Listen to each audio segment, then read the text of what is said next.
partner, tuloy-tuloy pa rin yung mga kilos protesta na isinasagawa sa iba't ibang bahagi ng Metro Manila at ng bansa sa People Power Monument. Ilang personalidad ang nandyan na para makiisa sa kilos protesta. At naroon po si Athena Imperial. Athena, anong latest dyan?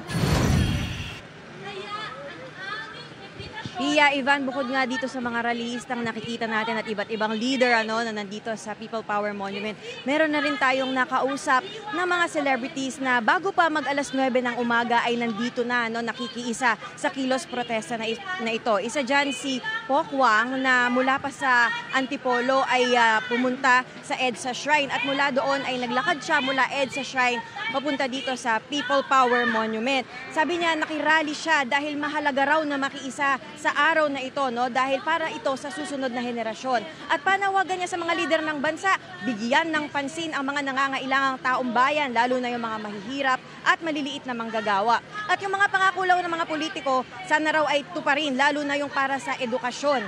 Sabi pa niya, tama na po, busog na po kayo. Sabi niya yan sa mga korap, at kami naman, sabi niya. Si Elijah Canlas kanina, siya yung nanguna sa panata ng mga kabataan, lider manggagawa, para mga kung magpapatuloy ang pakikibaka kahit ano man ang mangyari. Tungkol naman sa buwis, sabi niya harap-harapan daw tayong niloloko, pinagsisinungalingan at pinagtataguan.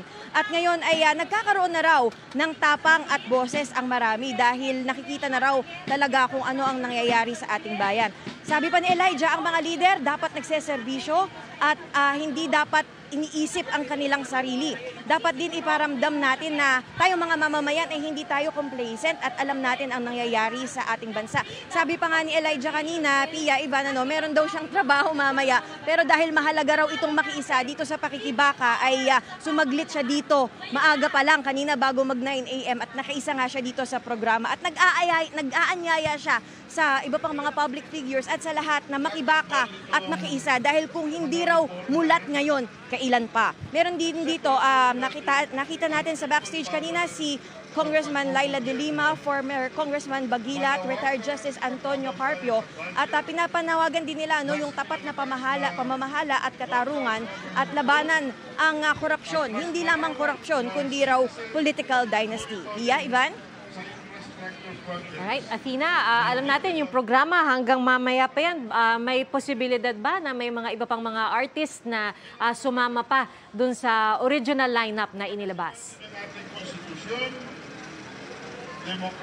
Yes, Pia, inaasahan natin na mayroon pang mga ibang mga artista, mga public figures na darating pa, lalo mamayang hapon. So ngayon, ang nagsasalita dito sa ating likuran, itong mga ating leader na nagpapahayag din ng kanilang mga panawagan at inaanyayahan na yung mga nasa bahay pa nila, kung wala naman po silang ginagawa at libre, lalo na't holiday ngayon, ay makiisa sa mga kilos protesta, hindi lamang dito sa People Power Monument, hindi lamang sa EDSA, hindi lamang sa Luneta, sa Lansangan, kundi saan paman. Ipahayag nila yung kanilang pakikibaka para labanan ang korupsyon at katiwalian. Alright, maraming salamat, Athena Imperial.